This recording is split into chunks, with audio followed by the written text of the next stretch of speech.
Programa ricardoorlandini.net.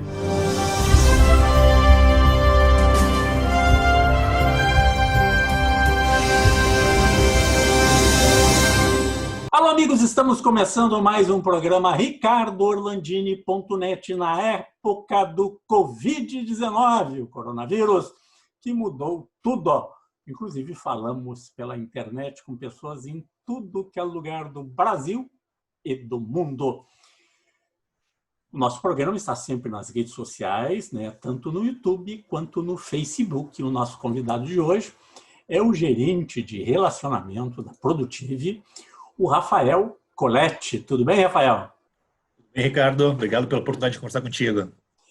Rafael, há uns anos atrás, as empresas resolveram mandar para casa os seus sêniores, os seus gestores, os seus diretores, os seus gerentes, o pessoal com mais experiência, porque esses caras se tornaram pessoas muito caras para essas organizações e meio que aposentaram os caras, deram um escanteio nessa turma. Isso é um movimento de, vamos lá, não quero errar muito, 6, 7 anos atrás começou isso aí. E fizeram uma juniorização, botaram novos executivos mais jovens, uma nova leva de executivos. Mas parece que isso não deu muito certo. E já, vamos lá, questão de um ano e meio, as empresas mudaram o seu comportamento e começaram a buscar de volta os sêniores. O que aconteceu, Rafael? O que mudou no mercado mundial? E depois vamos entrar nesse mercado do Covid ainda, que é mais importante. Já tem aquele velho ditado, né, que mais vale o diabo por ser velho do que por ser diabo, né? Por que essa mudança? O que aconteceu no mercado de people, de relações com as pessoas, de relações com os colaboradores das organizações? O que acontece, tá, Ricardo? Hoje em dia aí existem muitos cursos, muitas universidades disponíveis, o estudo está muito facilitado, existem várias formas de fazer um financiamento estudantil, ou através do FIES, ou diretamente com a universidade. Então, o que acontece é que teve muitos profissionais com formação superior disponível no mercado, e os diretores e os CEOs acharam que, nesse momento, seria interessante, né, como o mercado estava com uma enxurrada de profissionais, digamos, com boas formações disponíveis no mercado, né? Vamos dar uma economizada. Exatamente. Então, tu pensa assim, bom, hoje eu pago um profissional de 10, pensando como empresário, né? Uma folha de pagamento, o custo para uma empresa, para ter um funcionário de custo 10, com impostos, enfim, com uma série de fatores, aí vai quase a 20, dobra o salário, né? Então, tu pega um profissional jovem com uma formação técnica de estudo, que está disposto a começar por um salário de 2, 3, até menos, né? Porque ele quer mostrar serviço. Acabou aí as empresas tomaram algumas decisões, algumas certas, outras erradas, dependendo do segmento, né? Acabaram colocando grandes profissionais com trajetórias longas dentro das empresas para fora, né? Esses profissionais acabaram, então, alguns foram demitidos, outros acabaram se tornando sócios. Então, esse é um dos movimentos, né? A questão de muitos profissionais e muitas universidades disponíveis no mercado. Eu sou psicólogo, tá? Eu não sou advogado, então não tenho propriedade para falar, mas se fala que nos próximos 10 anos se terá um colapso na área do direito, né? Terão mais advogados do que próprios clientes. Tem um amigo nosso em comum que ele falou isso numa entrevista para mim o ano passado. Ele disse que uma das profissões que a tendência no primeiro mundo a desaparecer, mas desaparecer totalmente, tá, é a profissão de advogado.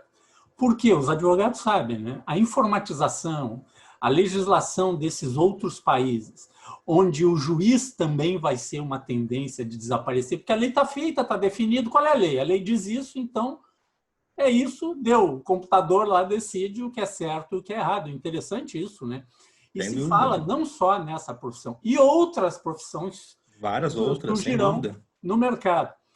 O advogado, como a gente conhece, ou outras profissões como a gente conhece, vão mudar. Aconteceu com várias profissões na história, né? Mas o que se fala hoje, se dá muito exemplo acadêmico nas entrevistas, é essa: o advogado vai acabar em 10 anos. Eu não digo no Brasil. No Brasil, talvez leve 15, 20, 30 anos para que isso aconteça. Mas que lá no primeiro mundo, certamente é o primeiro lugar que atinge. O Covid chegou lá, né? Primeiro, né? Sim, então chegou lá certeza. primeiro. Então, nós somos a segunda onda. Então, nós somos seguidores, nós não somos os formadores dessa nova tendência. Mas continua o teu raciocínio aí, Rafael. Vamos seguir nessa linha, tá, Ricardo? Pensando no advogado. Assim como eu sou psicólogo e não trabalho na área clínica, tá? Eu atuo na parte de gestão comercial. Então, meu foco hoje ele é visitar então as empresas, tá? E apresentar os serviços da Produtive. Então, assim, as pessoas têm que entender hoje em dia que elas têm que se tornarem flexíveis.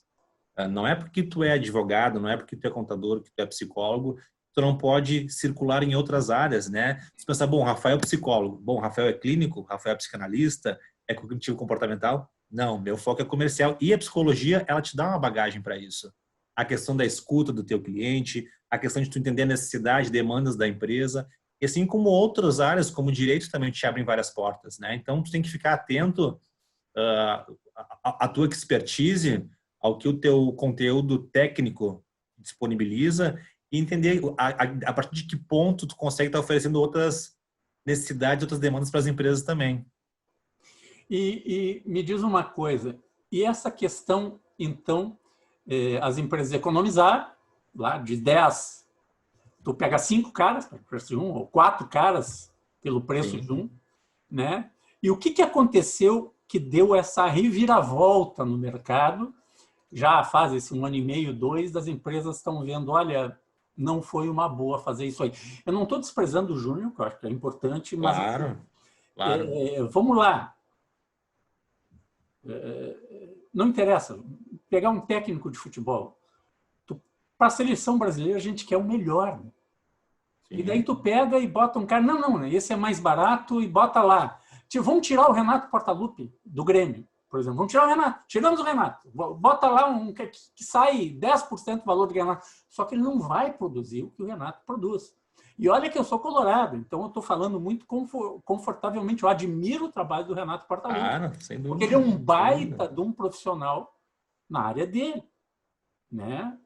Como, tu tem que saber as limitações das pessoas, saber qual é o teto das pessoas, e daqui a pouco não adianta pegar, não, agora estamos em crise, vamos tirar o Renato e botar outro bem mais barato. Não é bem assim.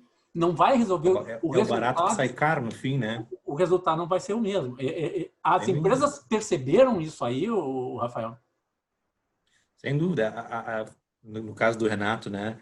Além da experiência dele como jogador de futebol, ele como ídolo do clube, né? E daí entram diversos fatores, né? Que não entram muito a questão técnica, porque existem outros profissionais lá dentro mais capacitados, educadores físicos, psicólogos, mas ele é o cara aquele que realmente chama a equipe para jogar.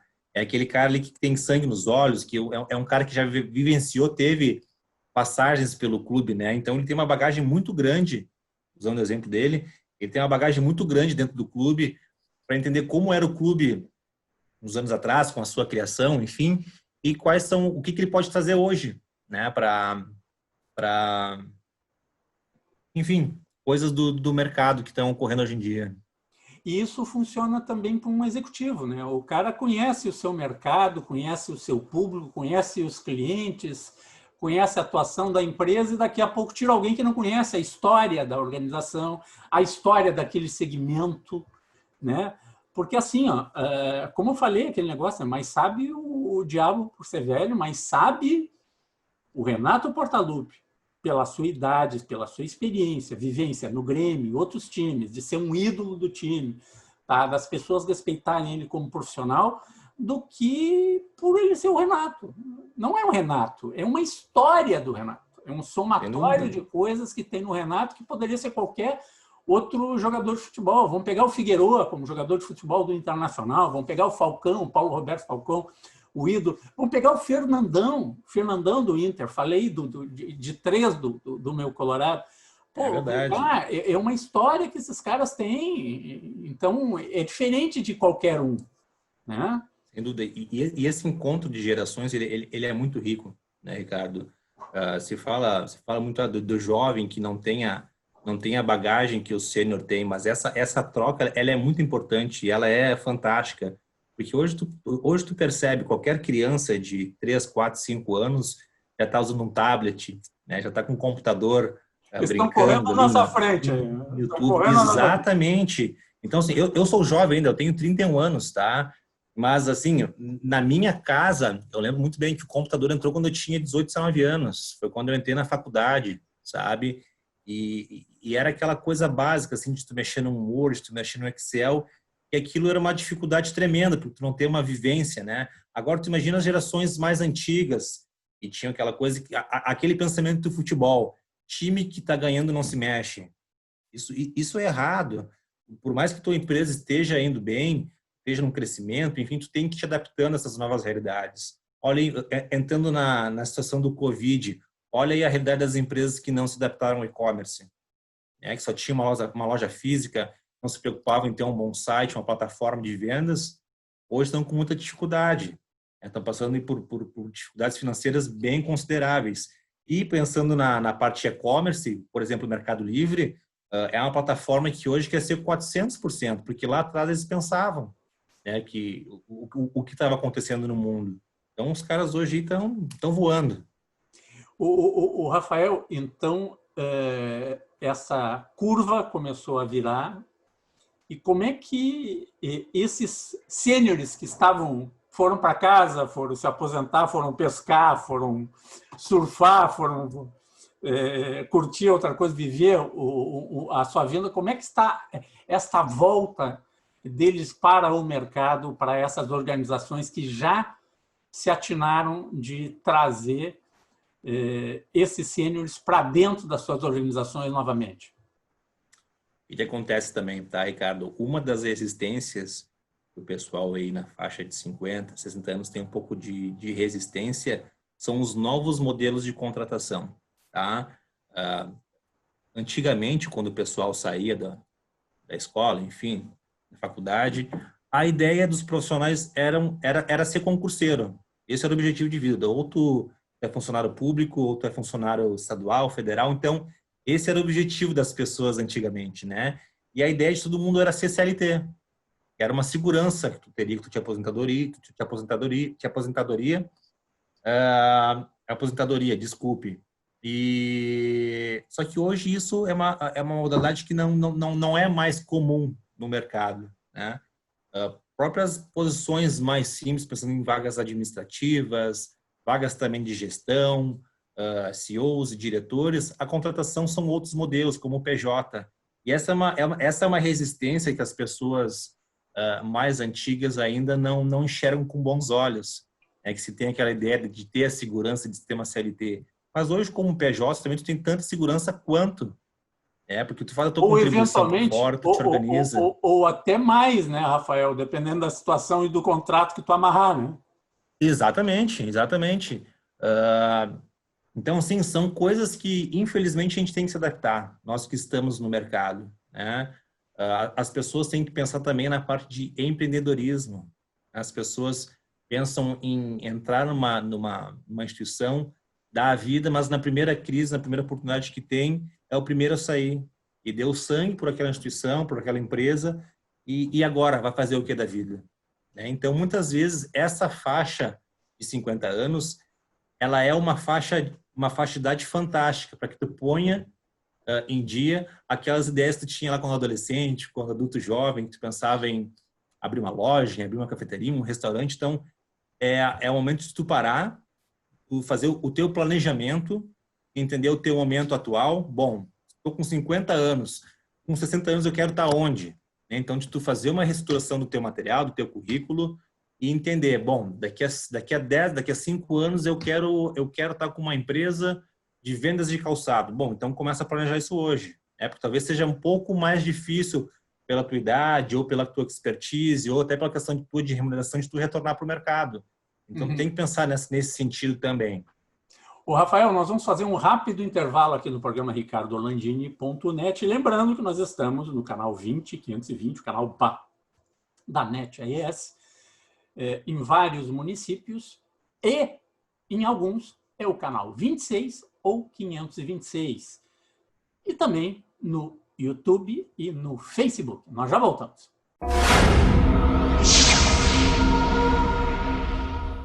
Auto Center Pedroso, uma oficina completa para cuidar do seu carro. Manutenção corretiva e preventiva para veículos e utilitários de todas as marcas nacionais e importados. Com profissionais qualificados, equipamentos atualizados e atendimento personalizado. Faça uma revisão completa.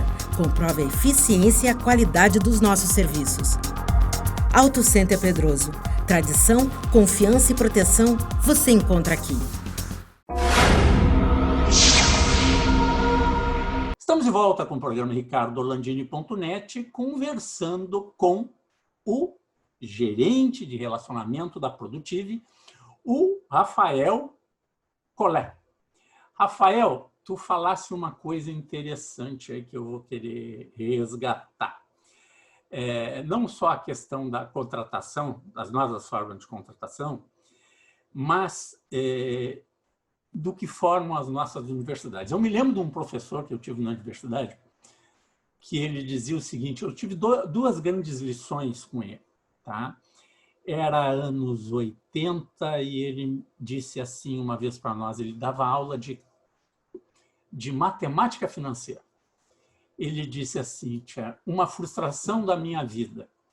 Eu nunca votei para presidente. E a minha filha, casada com um francês, mora há 10 anos na França, já votou 2 vezes para presidente da República. Isso era anos 80 aqui no Brasil. E a outra coisa, ele disse, olha, as universidades brasileiras não formam empreendedores. Elas formam concurseiros, funcionários para as empresas, para ser funcionários públicos ou trabalhar em alguma empresa. Diferente de que tu vê na Europa e nos Estados Unidos, e até mesmo em alguns países da América Latina, onde eles se preocupam muito em formar a base da economia. Para quem não sabe, eu sempre lembro, 97% dos empregos do Brasil, quem é que dá esses empregos? São as pessoas menores, são as empresas pequenas e médias empresas do país. 3% somente, 3% são as grandes multinacionais, as grandes empresas. 97% da força de trabalhadores, que são empresas de até 10 funcionários, 15, 20 funcionários, são desses empreendedores que saíram não dos bancos das universidades, mas daqui a pouco, por outra necessidade familiar, abriu um grande supermercado, né? Abriu uma grande ferragem, uma grande empreiteira, e começaram trabalhando devagarzinho lá, coisa e tal, e viraram o que viraram, com esse sangue empreendedor. E nós, nas universidades, aí tu pega o teu filho, joga numa universidade e ele volta, pai, mas lá querem que eu faça um concurso público ou que eu vá trabalhar na tua empresa seletista e não assumir a direção da empresa, não ser empreendedor. Isso aí é muito importante hoje. Esse sangue é importante até se tu vai trabalhar numa empresa, eles querem que tu tenha o perfil empreendedor. Hoje eu acho que qualquer funcionário, né, Ricardo, pensando ali desde o chão de fábrica, pessoal de produção, a senhora que faz a limpeza, o gerente, todo mundo tem que ter aquele sentimento de dono do negócio, né? Porque, bom, tu olhar uma caneta é uma coisa insignificante, mas tu pensar todo o trabalho envolvido, toda a equipe envolvida para comprar essa uma caneta, que é uma coisa tão pequena, tu não percebe, sabe? Mas quando tu tens a tua empresa, tu sabes que para comprar uma caneta se torna muito pesado, sabe? Questões de impostos, questões trabalhistas também. E o empresário, ele nada mais é do que um profissional também, um empregado, né? Porque ele tem as obrigações trabalhistas para pagar dos seus funcionários e tem que honrar os compromissos também. E muitas vezes é mais confortável para os antigos pensarem assim, é muito mais confortável tu ser um concurseiro, tu ser um profissional, não estou criticando, tá? Mas tu ser um profissional aí que tenha um cargo público, né? Porque querendo ou não garantir, tu tem por mês ali uma remuneração. Em tantos anos tu tens a aposentadoria. Eu com 31 anos, Ricardo, eu não sou pessimista, mas eu procuro estar sempre me atualizando, mas eu não sei como serão os próximos anos aí, a questão da nossa previdência, né? Os rombos, se vai ter condição ou não daqui a 30 anos para me aposentar. Então, hoje eu tenho que ter uma contribuição particular com algum banco privado para que eu consiga ter essa minha segurança, né? E também ou se tornar um empreendedor de ter algum negócio paralelo para garantir exatamente. o futuro. E é justamente nesse sentido, se nós pensarmos nos nossos avós, nos nossos pais, antigamente o trabalho realmente era muito pesado. O trabalho era no sol, era na lavoura, era na terra. Então, assim, era o pessoal que tinha que realmente se aposentar com 50 e poucos anos, com 60, porque era o pessoal que estava judiado, né? Mas hoje em dia o nosso trabalho ele é muito mais intelectual. Pensando no meu, por exemplo, né, que trabalho em um escritório fechado com ar-condicionado, saio para visitar as empresas. Então, a probabilidade que eu tenha uma duração maior no mercado é que eu vá lá até os meus 70, talvez próximo de 80, não sei, vamos ver como é que eu vou estar até lá, né? Mas as pessoas estão envelhecendo, as pessoas estão se tornando saudáveis durante um tempo maior. Pensar aí, tem um exemplo na minha casa. Meu pai se aposentou muito cedo, né, pela aeronáutica, com 45 anos, tu imagina, um cara que tem vigor, um cara que tem força, né, e se torna um peso, né, para uma folha de pagamento. Imagina o número de pessoas aposentadas, pensionistas, claro, mérito total, eu não estou criticando, tá? Mas se a gente colocar na balança, é um número que não bate. Esse aí é uma questão que tem que ser visto caso a caso. Tu desse um exemplo, tá? Que eu conheço vários. Tá? Eu tenho um colega meu que se aposentou como engenheiro na Petrobras. Ele tinha 42 anos. Ele entrou na Petrobras, ele tinha 18 anos. Tá? Com 42 ele estava aposentado. Tem toda uma questão. Por que isso? Porque ele trabalhava em zona de risco, etc. E tal, claro, periculosidade e tudo mais. O caso do teu pai aí, daqui a pouco ele trabalhava na aeronáutica, tem lá a questão do que ele fazia. Independente se ele é piloto ou trabalhava nessas áreas. Eu não estou fazendo uma crítica, tá? Porque eu tenho muitos familiares militares na família. Mas é uma questão que é uma conta que não bate, sabe? Não, tem que ser revisto, porque há 40 anos atrás, há 50 anos atrás, a longevidade das pessoas era outra. Até mesmo nessas funções. Tu vê um policial militar, um bombeiro, um médico, tá? Um enfermeiro, a gente está vendo aí o Covid, que eles estão lá na linha de frente. Isso tem que tratar diferente. É complicado. Mas esse é um assunto... Tu bota no mesmo saco de funcionários públicos, de funcionários comuns, tá? Enfia todo mundo lá e diz, o cara pode se aposentar com tantos anos. Não, é diferente. Eu acho que a sociedade tem que saber tratar as coisas diferentes. E eu acho que agora se tentou um pouco fazer uma mudança, se melhorou, mas eu acho que tu está certo. O Rafael, já estamos nos aproximando do encerramento do programa. Eu queria ver contigo esse novo tipo de contratação que o sênior não aceitava, que o jovem já há mais tempo já aceita, que é PJ, etc. E tal. Como é que está essa aceitação para o retorno do sênior, que eventualmente o sênior até se aposentou, ele está aposentado, tá? Ou está próximo disso? Eu comecei a trabalhar com 13 anos, gente. Eu não estou aposentado ainda. Tá? Qualquer hora eu consigo a minha aposentadoria, mas eu comecei a trabalhar com 13 anos. Minha carteira de trabalho, a primeira, foi assinada quando eu tinha 17 anos. Tá? Então, eu tenho muito tempo de contribuição, tá? Mas eu tenho um outro tempo todo que eu trabalhei que não tinha nada, porque não se fazia. Tá? Não se fazia. Dos 13 aos 17, eu trabalhei, mas não tinha nada. E daí disseram, não, mas tu faz isso. Não, eu não vou fazer. Eu não vou fazer. Tá? Então, é questão de índole de cada um, que a gente faz. Eu não faço, eu não vou criar uma coisa para dizer que eu estava trabalhando apesar de fato, estar trabalhando, né, a partir dessa idade. Tá? Eu estudava e trabalhava para ajudar um pouquinho. Mas, assim, como é que eles estão vendo esse tipo de contratação que para o jovem é tranquilo? E para o sênior, ele está começando a ver, não, vamos fazer um contrato PJ, vamos trabalhar de outra forma que não a tradicional e velha CLT? O que eu aconselho para todo mundo que tem condições e pode, tá, Ricardo? Que procure uma empresa de transição de carreira, uma empresa de auto-placement, que é o que faz a Produtive hoje. Inicialmente, nós trabalhamos com planejamento de carreira e reestruturação de material e currículo, LinkedIn, entre várias outras coisas. E tem coisas que muitas vezes estão debaixo dos nossos olhos, do nosso nariz, e a gente está no dia a dia trabalhando e a gente não se dá conta. Talvez tu tenha uma expertise tão interessante para que tu abra o teu negócio, ou daqui a pouco tu preste uma mentoria. Daqui a pouco é mais interessante, mais viável que tu seja PJ na empresa onde tu está trabalhando atualmente do que CLT. Tu pode prestar serviço para mais de uma empresa. Então, assim, nós temos que entender que a carteira, o famoso CLT, hoje em dia, não é mais segurança para ninguém. E o PJ também não. O que eu digo para essas pessoas mais sênior, tá? Que elas utilizem esse conhecimento para si próprio também. Não procurem assim achar que a empresa onde elas vão trabalhar será a solução da vida delas.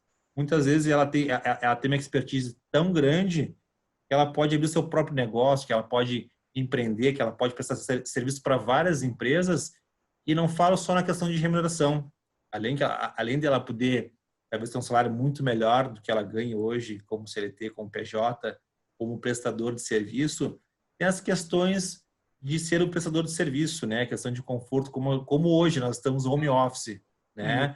É questão de tu não ter um horário fixo, de tu prestar uma mentoria para uma empresa, de tu usar a tua inteligência para o negócio do cliente que tu está prestando serviço. Perfeito. O Rafael, quem quiser entrar em contato com a Produtive, os sêniors ou júniors, quem quiser fazer transição de carreira, estiver atrás de novas oportunidades, uma orientação para o que fazer da sua vida, né, do seu tempo, claro. ou planejar a carreira, como é que faz o contato? Claro, com certeza. Entre no site www.produtive.com.br. Nós temos aí filiais espalhadas pelo país, tá? Eu fico aqui na base de Porto Alegre. O meu foco ele é muito mais hoje direcionado para empresas, tá? Mas nós temos uma equipe que ela é totalmente dedicada ao atendimento de pessoa física. Então, o nosso CEO, Rafael Souto, Kátia, e o pessoal pode ajudar melhor vocês nessa questão. Perfeito. Muito obrigado pela tua participação aqui no programa ricardorlandini.net, e que você pode assistir o nosso programa tanto no BATV, canais 20 e 520 da NetRS, em algumas cidades o 26 e o 526, e no nosso canal do YouTube ou na nossa fanpage no Facebook. Até o próximo programa.